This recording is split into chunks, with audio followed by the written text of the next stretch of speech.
Hola, ¿cómo les va? Buen día. Bueno, vamos a repasar un poquito sobre algunas cuestiones de tabla periódica que ustedes estuvieron viendo, sí, que ya era un poquito de repaso porque ustedes habían visto grupo, periodo, bloque, tipo, elemento y carácter el año pasado con la profe Estela. A ver, varios en la tabla periódica que me mandaron, algunas cosas estaban incompletas, otros la tenían perfectamente completa. La idea es que ustedes recuerden, ¿sí?, cómo se formaban cada uno de ellos, o cómo se indicaba cada uno de ellos. Entonces, eh, para estas actividades, sí, que vienen ahora, que sobre eh, propiedades periódicas y después configuración electrónica, van a poder usar la tabla periódica, ¿sí? Hay ciertas cosas que tenemos que tener en cuenta para el tema que viene después, que es uniones químicas, ¿sí? Por eso vemos un poquito antes propiedades periódicas para tener en cuenta algo. ¿Estamos? Ustedes recuerden que la tabla periódica, ¿sí?, se ordena según sus números atómicos crecientes. Y hay una ley que establece esto, que todos los elementos se van a ordenar según sus propiedades físicas y químicas, teniendo en cuenta sus números atómicos, ¿sí? Por eso, cada tabla periódica, ustedes tienen ciertas características en particular que podían marcar número atómico, número másico, electrón, protón. Algunos tienen la electronegatividad, sí, a un costadito, y otras no. Otras la tienen atrás. Algunos tienen un montón de información y otras es muy escueto. Pero vamos a hablar un poquito sobre propiedades periódicas y demás. Lo que yo les voy a pedir, sí, es que traten de tener a mano la tabla periódica para ir viendo algunas características y algunos ejemplos, ¿sí? Si bien yo lo puse en imágenes en el PowerPoint, traten de tenerla a mano para que se vayan dando cuenta, ¿sí? A ver, vamos a empezar. Hay una característica de que todos los átomos, ¿sí?, no están solos, sino que se unen para formar ciertos compuestos. ¿Por qué se tienen que unir? Porque un átomo, cuando está en su estado fundamental o estado basal, significa que tiene la misma cantidad de electrones y la misma cantidad de protones. Por lo tanto, es un átomo neutro, ¿sí? Ahora, ¿qué pasa? En la naturaleza no tenemos átomos neutros, sino que constantemente se están formando nuevas sustancias, nuevos compuestos. Entonces, hay una regla que se llama la regla del octeto, que establece que un átomo, ¿sí?, se va a estabilizar cuando tiene 8 electrones en su último nivel de energía. Y ustedes acá, yo les puse el ejemplo, ¿sí?, del átomo del cloro. El átomo del cloro en realidad tiene 7 electrones en su último nivel. Si ustedes los cuentan, ¿sí?, son 7 electrones en su último nivel. El cloro, como no metal, va a ganar electrones. Si tiene 7 en su último nivel, le falta uno más para llegar al 8. Bien, ¿de dónde va a tomar ese otro electrón? Lo va a tomar de algún tipo de elemento, ¿sí? En este caso yo les puse el átomo del sodio, que tiene un electrón en su último nivel, es decir, uno solo que pueden arrancarlo. ¿Y qué va a pasar? Este electrón, sí, va a ser cedido al cloro para que el cloro complete su octeto. Ahora, ¿el sodio se queda vacío? No, no se queda vacío, porque igual el cloro va a tener, ¿vieron estos redondelitos transparentes? Va a tener completo su último nivel de energía, ¿sí? ¿Qué pasa? ¿Por qué existe esta regla del octeto? ¿Y por qué dice que tienen que ganar o perder electrones para completar o llegar al gas noble más cercano? Ustedes recuerden que los gases nobles o gases inertes no reaccionan con absolutamente nada. Entonces, son los más estables de la tabla periódica. Si ustedes se fijan en el átomo del flúor, que tiene 9 electrones en el último nivel, ¿sí?, nosotros al flúor lo ubicamos en el grupo 17, ¿sí?, es un halógeno. El flúor va a tener 7 electrones en su último nivel, ¿sí? Entonces, ¿qué pasa? Tiene que ganar uno más. ¿Para qué? Para parecerse al gas noble más cercano, que es el neón, que tiene el número atómico 10, ¿sí? Bien, entonces, todos van a ganar y van a perder electrones. Ahora, ¿lo van a hacer así porque sí? No. Tienen que seguir una serie de reglas y acá es donde entran las propiedades periódicas, ¿sí? La primera propiedad periódica es la electronegatividad. La electronegatividad es la capacidad que tiene un átomo de robar electrones hacia su núcleo, ¿sí?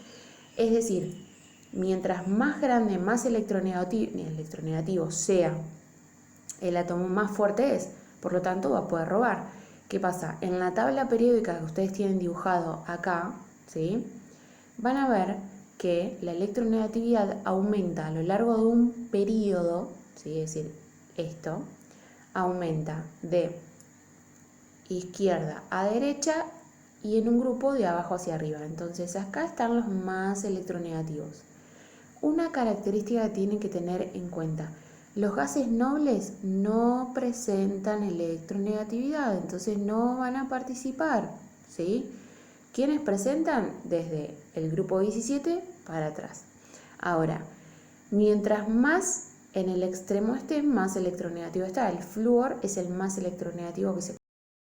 Les puse una fotito, una imagen, ¿sí? Si alguien vio El Señor de los Anillos, esto hace recordar mucho. Mi inglés es muy malo, pero esa es la molécula de agua, ¿sí? Y está mostrando básicamente al átomo de oxígeno. El rojo sería el átomo de oxígeno y el blanco sería el átomo de hidrógeno, ¿sí? El del medio es un electrón. Entonces, acá lo que va a pasar en esta imagen es que el oxígeno se está peleando con el hidrógeno por ese electrón. Si bien no se lo va a robar, sí lo va a traer más cerca de su núcleo, ¿sí? Entonces, justamente la electronegatividad hace que los elementos de mayor energía, mayor electronegatividad, le roben electrones a aquellos que tienen menos energía. ¿Estamos? Bien, esa es una de las propiedades. Todos los elementos van a tener una electronegatividad, a excepción de los gases nobles, que va a controlar, digamos, la regla del octeto que hoy estábamos hablando recién. Otra de las características de la tabla periódica o de las propiedades de la tabla periódica es radioatómico. El radioatómico es la distancia, vamos a volver, es la distancia que yo tengo entre el núcleo del átomo. Recuerden que en el núcleo teníamos protones y neutrones, y el último de nivel de energía alcanzado. Estos eran los orbitales, entonces yo tengo una distancia de acá hasta acá. A eso se le va a llamar radio atómico, ¿sí? Recuerden que el radio atómico es la mitad de un diámetro. Supongamos que el átomo sea circular. Bueno, sería la mitad de ese diámetro. El radio atómico lo que va a pasar es que va a aumentar hacia abajo en un grupo, si dije bien, ¿sí? Pero va a disminuir a lo largo de un periodo. Entonces, ¿qué pasa? Los de mayor radio atómico son aquellos que están más hacia la izquierda, pero hacia abajo también. ¿Estamos? Si ustedes se fijan en su tabla periódica, el menor radio atómico lo va a tener el átomo de helio, ¿sí? Porque está bien acá arriba, si ustedes se fijan en sus tablas periódicas. Y los más grandes van a ser el francio, el bario y demás, que son los que están acá abajo. ¿Estamos? Esos son los que van a tener radio atómico. Muy bien. Ahora, la energía de ionización es muy similar a la electronegatividad. ¿Por qué? Porque esta le permite a la electronegatividad ser como es. La energía de ionización es la energía necesaria para poder robar un electrón a un átomo neutro. Entonces, si nosotros volvemos acá atrás, al que estábamos viendo hoy, ¿sí? Vamos a ampliarlo y vamos a dejarlo ahí. Para que el átomo del cloro le robe ese electrón o se lo sustraiga, le sustraiga ese electrón al átomo del sodio, necesita una energía determinada, entonces, que está acumulada en su interior.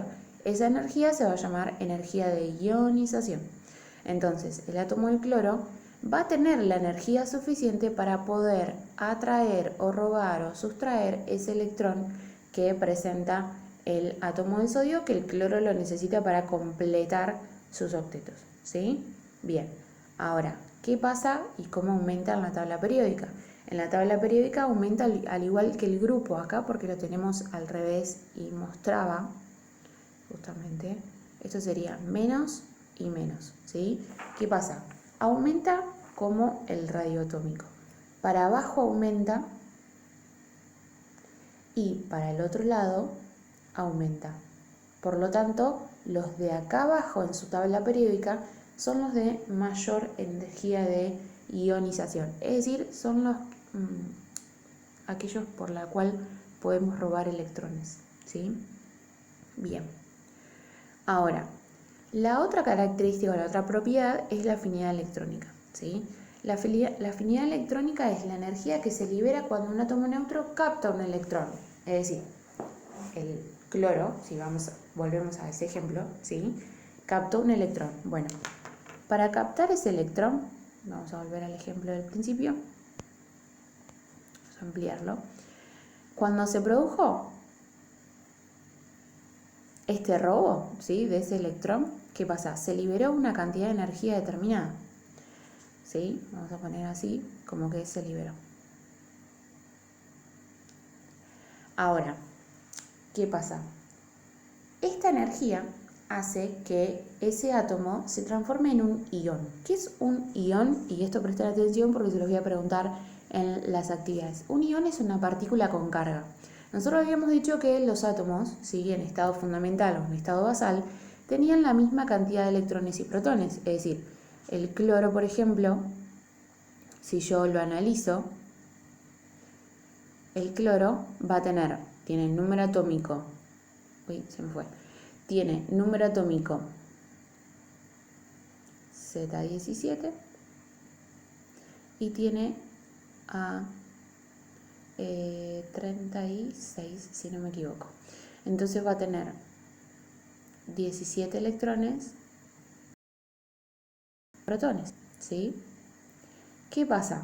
Si el átomo de cloro, que es más electronegativo, tiene mayor energía de ionización, atrae un electrón hacia su núcleo, en lugar de tener 17, ahora va a tener 18, ¿sí? Por lo tanto, va a tener una carga negativa más. Entonces, este cloro se va a transformar en un anión. ¿Por qué? Porque los aniones son aquellos que van a presentar... esperen que busco, muy bien. Los aniones son aquellos que presentan cargas negativas. ¿Por qué? Porque ganaron electrones.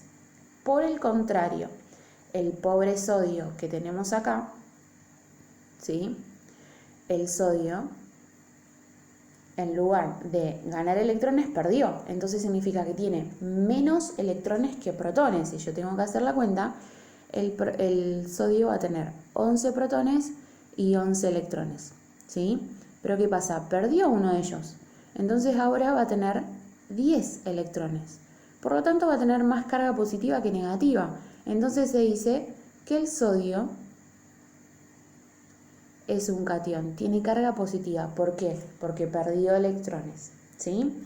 Bien, entonces, recapitulemos. Ion es una partícula que presenta carga, puede ser positiva o negativa. Dentro de ion nosotros vamos a tener dos tipos, catión y anión. ¿Cuándo es catión? Cuando pierde electrones, por lo tanto tiene carga positiva. ¿Por qué? Porque hay más cantidad de protones.